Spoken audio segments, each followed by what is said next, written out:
semaines bandimi mama kufa mais makambo tout ça mais makambo non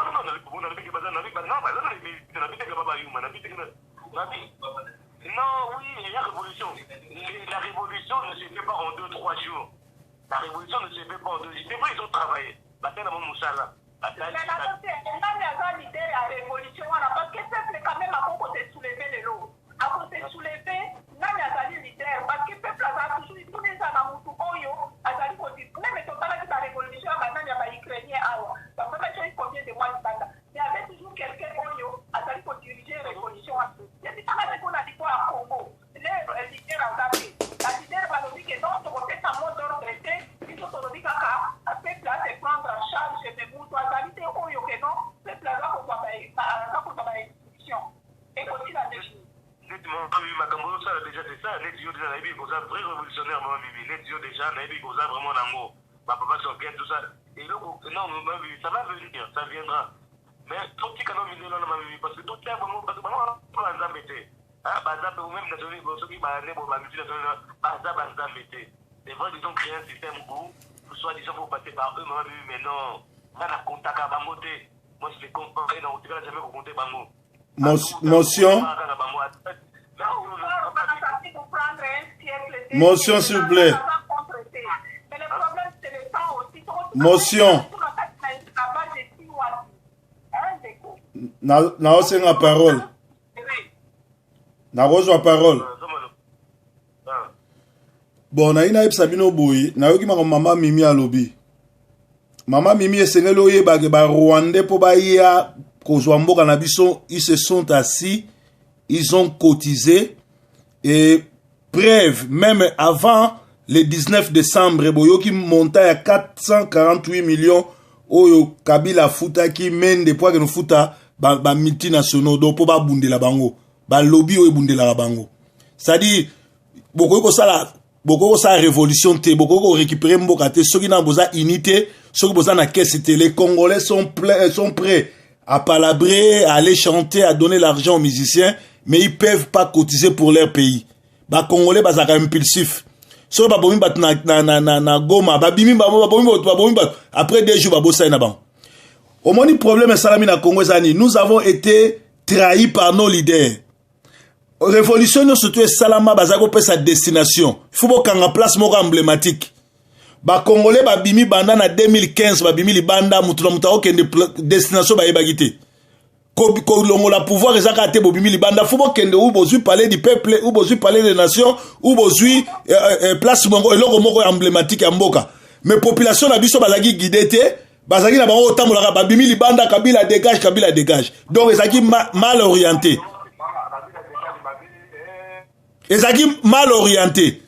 donc ezaki canalisé te. C'est-à-dire, au départ, les politiciens, bazaki na bango na posa ya révolution te. Et ça là qui chantage. Bazui ba Congolais lokola nani na bango, bête na bango ya chantage, ba sacrifier ba toana ba kufi po ba misuba so pouvoir lelo. Donc vraie révolution ezaki blague. Yango moni le 19 na veille nango, ba lobby que peuple là se prendre en charge. Omoni, mais biso oyo toza na poto, yo na ngai. Biso tolekaka na sauf 15 puis tolekaka et pas ya légende awa soki o toyebi ke futo cotiser tolobi mbongo belete chaque mutati a 10 euros soki to tie 10 euros na diaspora toza combien pratiquement toko kanga 600 millions de dollars o so toza na maboko za puissance toko financer ba lobby toko financer makambo ebele. Aussi longtemps to vanda te to zui mutu moko sûreté o to cotiser pona mbonga Congo ya simbango pe aliate to bosana mboka na biso ekei to bosana ngo parce que ba Rwandais basali neni ba koti na Congo Roubert a commis congolais depuis quand un réfugié congolais rwandais a comme congolais ba yibi nationalité na biso ba kosi bazo sala ba deal bazo sala ba corps na kombo ba congolais pourtant sont pas des congolais. Ezo senga nini? Ezo senga tango ba Francis Kalombo bazo lega na TV. Muto amukuse oyo bazo benga yeso ki na di joli bébé. O alega na TV, auta o lega na TV5. Soki mutu mo so ni. O lega na TV ka sa bango ke Kabila za congolais te, ayende aza président azwa mbongo apesi ba M23 ba congolais, yazo le lobane maka mususu. mindele bayebi information bazo bomba bayebi problème te que Kabila aza le seul président ya na monde entier o azwaka minduki apesi ba rebelle ba boma population na ye ba mindele bayebi yango te ni Francis Kalombo azo le kaka na TV so alobi biloko wana te azo baka Kabila azo kosa to et ça yebi c'est pas ba mindele ba crime Kabila sali et ça yebi c'est pas mindele ndenge ni Kabila azo kotsa ba M23 ba Roubero ba Dani azo pesa nationalité pour aboma ba congolais pour déplacer batu nde ba oboma na Beni ayebi si bango te batu wana nyo surtout bazaba tête pourquoi ba olega na télévision so bazana information te pourquoi ba olega na télévision donc il faut siko biso lobbyisme na biso mbongo toza nango totindika batu na biso na TV5 batu na biso na ba TF1 ba pesa vraie histoire koloba ke batu wana ba congolais te ba yibi nationalité bazoboma bazosala boye bazosala ba crime na Congo tamaka bazosala et kopesa population en poto pasi na mawa bakoyoka la biso mawa mais so totiki ka ba aventurier imagine toi mutoka Francis Kalombo o inga kisi un voleur un aventurier a commis camarade à président ba criminel dans ça na Congo zomon donc biso oyo futo telema to cotiser mbongo wana sikonde to koyeba to bimsa vraie histoire okena ba nini ba Jeune Afrique ko pesa bango vraie histoire à Congo qu'est-ce qui se passe au Congo baye ba vraiment makamini zo sama na Congo nde okomona nde mokili kozonga batu tu ba kobundela biso ba kozana biso mais soto tiki ka boye lo mo esala matin na zone sebino lilo wana ozana raison na tout à fait d'accord là yo surtout na point au lobby que non ozomona la population est à côté soulever et déjà population était soulevée à même reprises mais à chaque fois bazoye baté to okende wapi ya wana olongi na lobaki que non il faut quand même les leaders moko azala o aza ko canaliser makamwana akoyebisa bato que non kotambola te papa te tozokende okanga la voie d'Israël RTC moke mo bloqué yango koza na objectif moko ezala mokolo nani akufaki ale moloto akufaki population ebibaki ebele bayimbaki banzembo ya révolution mais esukaki wapi na bajanvier wana bafévrier année passé ekalimaki lisusu tokomitina ndenge na septembre na le 19 bato bazokufa ofele na ndenge population abimi un jour deuxième jour esili parce leader moko balider nyonso bazobanga communauté internationale bazobanga CPI parce que non babengi bango na batelefone baambassadeur ya baétats-unis ya balondres babengi bango bayebisi bango oyo nyonso to akomeka kosouleve population akokota na CPI mais continue kofivre sous la peur jusque quand ozomona teke toza lokola tokokasala yango te na bapopulation lokola baturquie basyrien kuna okomona communauté internationale koyoka akombwana te mais soki baza koprofite na faiblesse oyo tozali yango ya kobanga liwa epuis ndenge ozoloba na kotika maloba na yo mpona balider na bacondition toza lelo oyo toza na besoin lider te lider ezali biso bato ya diaspora mais c'est ça leader koloba te que toi na posa leader te bato ya diaspora nde fu baza ba leader parce que ba leader baza na mboka majorité ba corrompi donc leader mama mimi ezali yo ezali nga ezali pasteur eza bato baza na nini toti na message clair na mboka que jour tel donc ba manifester objectif ezali telle chose il faut qu'on tourne parler du peuple. Et où me li pe kala banda mobutu atongango. Il faut que un message clair. Mais tout le monde donc ba libana pour manifester. Après la libana manifester ba bête mo message ba kofi to atteindre ton objectif pour côté. Et va bongo. Parce que ngaba message na ngana yo ka mo yango. Parce que merci. Ya wala do. Leader wata na diaspora awa tozala deja balider ndenge tozosolola awa kasi nga namonaka ngai naza na ngai eloko moko te na kati na komba oyo nabutaka na marke na ngai bato bayebi bitumba na ngai bazali mais okomona keno bato bazoya kotuna yo banini olobi sikoni nini moto azoya kotuna oyo eseke azali kozelaki opesa message bandeko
bazopesa ba Rwandais pa na biso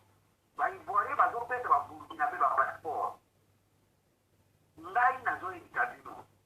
na avant bakende élection ba Ivoirien ezalaki na mwana kasi ya Ouattara azalaki kotanga wa ayaki kotanga garçon ayi kotanga nga na uyeba ye na bamasa na nsima bamasa na ngai mpo nayebaka bayaki bangole tozosola na bango garçon wana maintenant azalaki na moto awa te akomani maintenant tout plus proche na ngai asilisi kotanga na ye abwakaki awa ayebiki ngambo ya lobi abwakaki mpe peli ndoko na ye azali opposant kuna nga nayebaki ete Ouattara ye moto abayebisaki ngake ndoko na ngai azala opposant tokomi kosola na garçon wana bata avandi awa basali baélection oyike garçon wana ayebisaki nga alobi masa tuka okendenga mingi awa nazali na ndeko te tokende tozonga na Côte d'Ivoire ngai nazokende komi moko akomi na place na kozwa place tokende na kozero misala nayebiki nalobi ngai banda kokoma oyoka masolonga na betaka ya Afrique ya moto alimi poso ya bato mingi siko ngai ozokende kolukelanga mosala kuna etanke Ivoirien obien etanke nani otokende kokoma na place wana tokoki kokoma ekozala pasi mpo tokobanda obundaza na kaka bandeko oyo tozali na bango bakotela biso na baculture nyonso baposition nyonso bakota biso religieuse nyonso na baculture na baculture bakota biso so olingi kodeborde bokoloba likambo ya verité ndeko na yo atelemeli yo parceke ye alingi likambo wana donc mpona biso tosolola na bato wana ebapesa biso place tokende kosola na bango lelo bazali na position mama oyo bozoyeba mpo bakaboya zaye masoki mutu na mboka onge ifo bato wana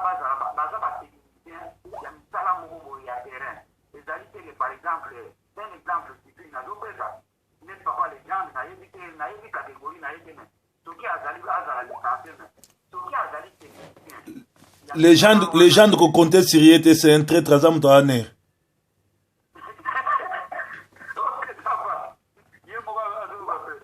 allo barate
ya Kanambe o mazalaki na mbongo mingi apropose 500 000 donc moto kudia ngwate ngana sinikaka kaka place ozali na bilo mais Jean-Pierre Mbembo bazokanisa koto koma président donc azali déjà na ba image ya politician bongo siko ngai yana kotambola pembeni ya mutu aboye na tuni mama tala na lobi bino boyaki awa mpona kosala misala boye nayebisi bango apapila lelo ngai nakoki koparticipe na baventure na bino te naza na besoin ya bato oyo mpe deja bazali kobalo ozomona ezali na babiloko mingi na biso oyo tokoki koelimine me mpona koelimine yango nayebi kene ifo bato osala makasi odiaka bato esala ya koyeba eloko tozowela ezali eloko ya mutu nyonso bien commun totiaka yango na bien privé te yango wana ebebisi biloko ozomona lelo mingi toyaki na komba bakomi na baparti politique bakomi kowela mipini na bango moko je crois eloko nalingaki na komplete ezali yango wana namona mwani place nazalaki mais bon nakopara yango maintenant na situation toza nango na mboka na biso eloko moko moke par rapport à makambo nde bauti oloba c'est vrai que aza na raison na baargument nyonso ya petit pourquoi parce que na eloko nyonso nalobaka toujours moto na moto aza na spécialité na ye soki eloko wana yo okokoka te kodiembela te oforce kotala yango pourquoi parce que okokóma na place moko okoki te soki okale place wana le temps okoluka ozonga nsima ekobonga te na kati ya mosala nyonso ndenge toza na Congo toperde déjà à peu près 20 ans na masolo nyonso oyo eleki na kati ya 20 ans totonga déjà biloko oyo ekoki koyede biso pour ke tolongwa na eloko wana pourquoi pas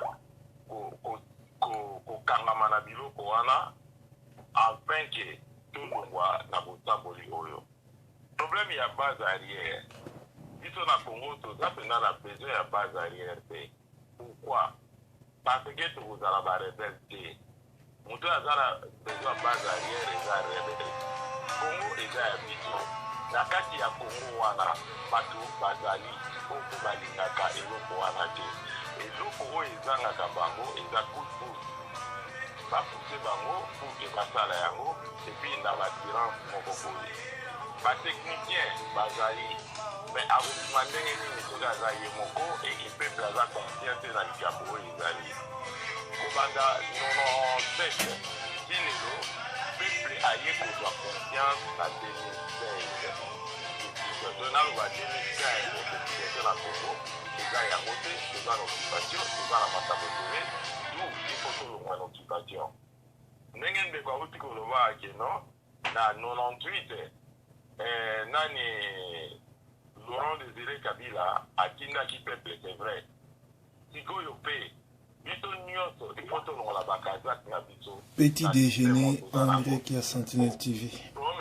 Ici on traite sur le dossier du Congo. eloko ezali oyo toza nango besoin eza bakongolais to bazairwa bamilungula na situation baza na yango batechnicien oyo baza na batechnicien tikala branché na